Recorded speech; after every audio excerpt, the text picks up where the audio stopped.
கிறிஸ்துவுக்குள் மிகவும் பிரியமானவர்களே, இன்றைய தியானத்துக்குரிய வேத வசனம், என் ஆத்துமாவே கர்த்தரை ஸ்தோத்தரி, என் முழு உள்ளமே அவருடைய பரிசுத்த நாமத்தை ஸ்தோத்தரி. என் ஆத்துமாவே கர்த்தரை ஸ்தோத்தரி, அவர் செய்த சகல உபகாரங்களையும் மறவாதே.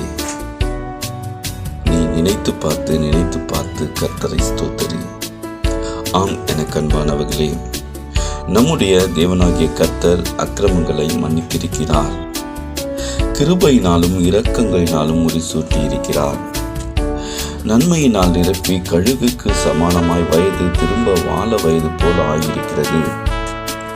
நீ நினைத்து பார்த்து கர்த்தரை ஸ்தோத்தரி.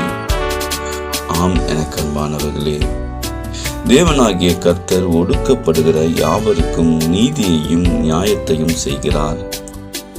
அவர் தமது வழிகளை மோசேயுக்கும் தமது கிரியைகளை இஸ்ரவேல் புத்திரருக்கும் தெரிய பண்ணினார்.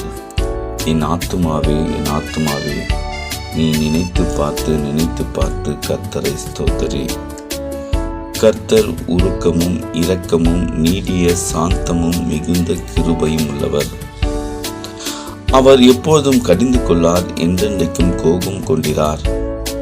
ஆம், எனக்கு அன்பானவர்களே, அவர் நமது பாவங்களுக்கு தக்கதாக செய்யாமலும் நமது அக்கிரமங்களுக்கு தக்கதாக சரிக்கட்டாமலும் இருக்கிறார்.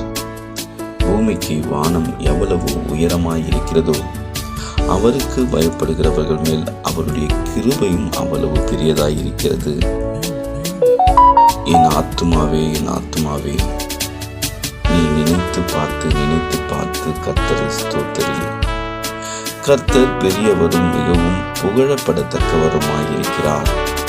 அவர் எல்லா தேவர்களை பார்க்கிலும் பெரியவர் என்பதை நான் அறிந்திருக்கிறேன். கர்த்தர் பெரியவர், அவர் மிகவும் துதிக்கப்படத்தக்கவர். அவருடைய மகத்துவம் ஆராய்ந்து முடியாதது. கர்த்தர் கிருபை என்றும் உள்ளது, என்றும் மாறாதது.